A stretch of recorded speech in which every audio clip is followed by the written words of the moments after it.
So we know that Fresh from the Fresh and Fit podcast struggles to do one of the only few tasks that's required of those doing a podcast, which is to frequently produce coherent thoughts and have thoughtful insights on various topics. And while that is unfortunate, for the longest time, his co-host Myron was able to do the heavy lifting in terms of making the podcast flow and producing, insight into what he's talking about. And all Fresh had to do was kind of sit there and co-sign all the things that Myron was saying. Now, as of recent, Myron's been saying a lot of crazy things. He's been having very controversial guests on the show. He's gone super far down this radical right-wing pipeline where he's saying crazy nonsense that Fresh, he didn't sign up for this. When he did the podcast with Myron, he kind of thought it was going to be some very casual middle school locker room type of dunking on women, making very surface level points about high value men and whatever. And then you got Myron basically becoming Hitler Jr., and it's like they're not on the same page anymore. So people used to attack Fresh, and they still do. They've always attacked Fresh for his inability to add much to this podcast, but Myron used to defend him. You used to say, hey, if you come at him, you're coming at me. He's half the brand right here. This is my co-host. This is half the show, goddammit. So Fresh never had to learn how to defend himself or anything like that, because Myron would just be like, yo, leave him alone type of thing, right? But nowadays, the gap between these two has become much wider, much bigger, and more noticeable. And when there are callers into the show that roast Fresh, Myron doesn't come to his defense. Matter of fact, he'll even laugh in some cases, And it's getting hard to watch. Yeah, Fresh, I wanted to know, right, as a man, how does it feel to know that the only reason you're successful is based on the talent of Myron?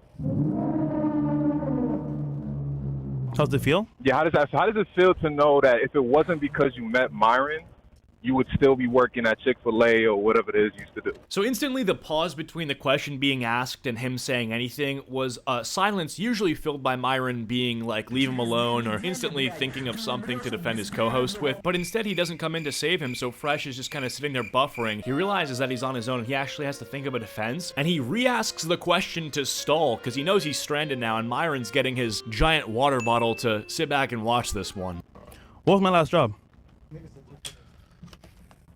Your last job? I don't know, man. One time I heard you say something about Chick-fil-A, but... So he goes for the awkward laughter to try to diffuse tension, right? And make it seem like he actually got an own on the caller when all he did was ask another question. Guys, how does it feel to know that if Myron wasn't speaking for 95% of the podcast while you sat there and collected revenue, that you would be fucking homeless? And he's like, what was my last job? Bro, I'm not the feds. Guy on the phone's probably scratching his head. He's like, how would I know this? I'm not your dad. I'm not your previous employer. What does this have to do with anything? I don't know where you work. I don't know where you've been. Oh, you think I was given success on a silver platter? Name 5 girlfriends. What? You think I was astroturfed and was basically a product of nepotism? Well, can you name what I had for breakfast this morning? You can? Shocking. You don't know much about me at all. You can't even make a claim like that. It's like, this guy's so dense. How does it feel to know that if Myron was to just not be cool with you no more, or fell out with you or something like that, you would be done? You wouldn't be able to make money anymore. You wouldn't be able to sustain your lifestyle anymore, because the money you make now is 100% based on the intelligence and the talent of Myron Gaines, and not yours. What's the show called? It's called Fresh and Fit. Okay.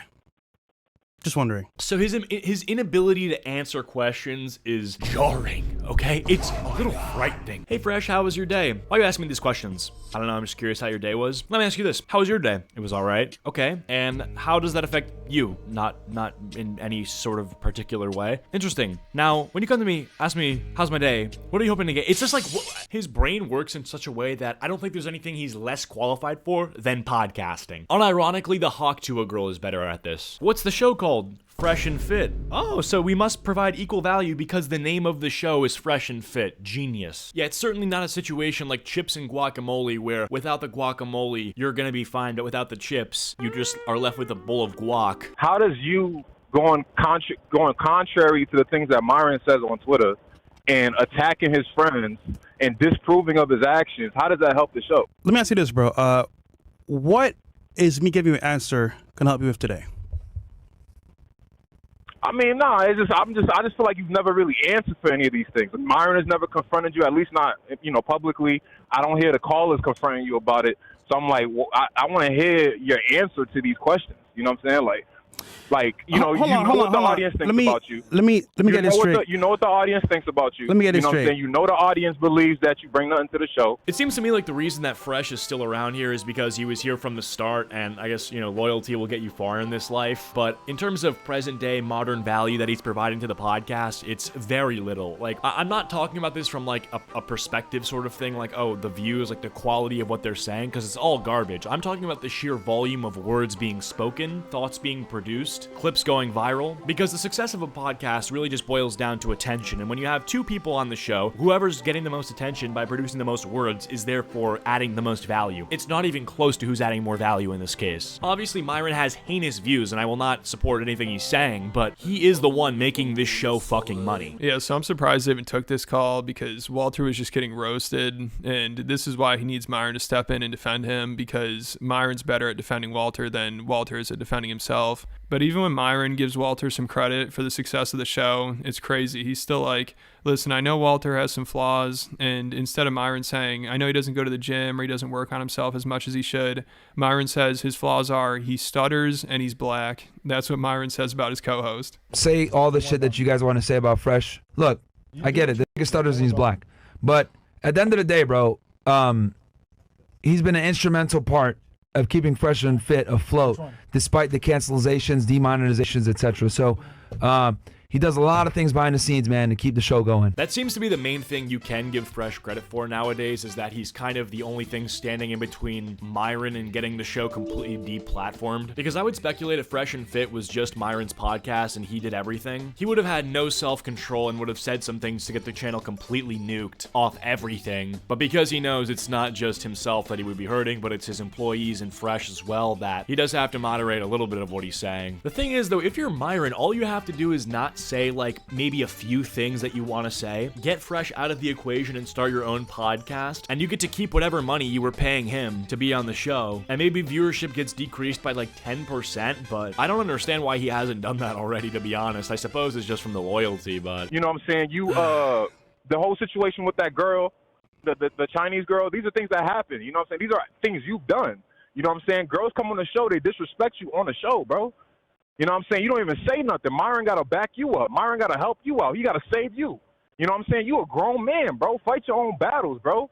Like, you know what I'm saying? Be the man that you telling us to be, bro. Like, what kind of an example are you setting, right? And you over here getting punked out by girls, bro. Like, what's that? What is that? On your own show? What is that? Huh? What you laughing about? This is not funny, bro. It's not funny? What you laughing about, bro? It's funny to me. You think I have to answer to you about what I do. I really don't. He comes in here and he's hosting a podcast where people can call in to ask questions about anything, and then he goes in here and he's like, you think I have to answer to you? You don't have to answer anyone, but when you give the option for people to call in and ask questions, it's a caller Q&A, people are going to expect you to answer to them. You don't have to answer to me. No fucking shit, but you opened up the lines of communication, making it seem like people had the impression they were allowed to ask questions. What do you think? They're just going to get on the phone and be like, yo, can I do tricks on it? Yes, you can. I love when people do tricks on it. No, Fresh, they're gonna actually press you about some certain things that have been brought up, you know? And the thing is, like, I would be pissed if I was him, to be fair. Like, if someone did this and they're calling me, I would just hang up the phone. Like, what? Why are you even entertaining this if you're not gonna entertain this? I mean, that's literally what he's doing. He's keeping him on the phone just to be like, yeah, I'm not gonna answer these questions. Okay, so hang up. Brother, we're talking about an unstoppable force versus an unmovable object, right? We're not acquiring any sort of value or achieving anything by you two just being like, question, I won't answer. Question, I won't answer. Answer, I won't question. It's like, okay, we're not getting anywhere at all. And the thing is, I don't think Fresh understands, like, these people are asking him questions about these controversies he's been involved in, and he's hitting them with things like, well, how does this affect you? And like, you know, why do you care? Things like that. And I think he probably knows the answer to that question, right? It's because they're fans of the show, and they probably are paying usually to get access to certain things. Like, I assume, I would imagine that they're favoring certain callers, right? You know, the ones who super chat or something like that. So if some of these people who have spent money or sent donations to the show care about it, like, that answers your question. You know, they care about it, so they're gonna care about it, if that makes sense. They care enough to donate, they're gonna care enough to call, right? To be completely fair to Fresh, like, you know, if I was him and people are coming at me, they're asking me like, yo, like, what happened with this girl? I'd just be like, yo, all right, bro, like, we're not doing this. Just hang up the phone, because, like, I'm not gonna talk about that. If you have a question about, like, the show or, like, things that we've covered, cover, then like, sure, fire away. But I just don't understand. Just hang up if you're not going to address this. Anyway, man, I think it's safe to say that the Fresh and Fit podcast is falling apart. I wouldn't be surprised if they disbanded somehow. I mean, especially with Myron as being the only one who seems to really care about this sort of thing. You know, he's the one going on Sneako's streams. He's the one setting up guests, I assume. Like, he really is the Fresh and Fit podcast more than Fresh. And so I guess we'll see what happens. You know, this podcast has always been something I've disliked, and they copyright claim people up the wazoo. They're annoying. Their takes are insufferable. And yeah, you know, we'll see what happens, but I can't imagine they're going to be together forever. All right, see you guys.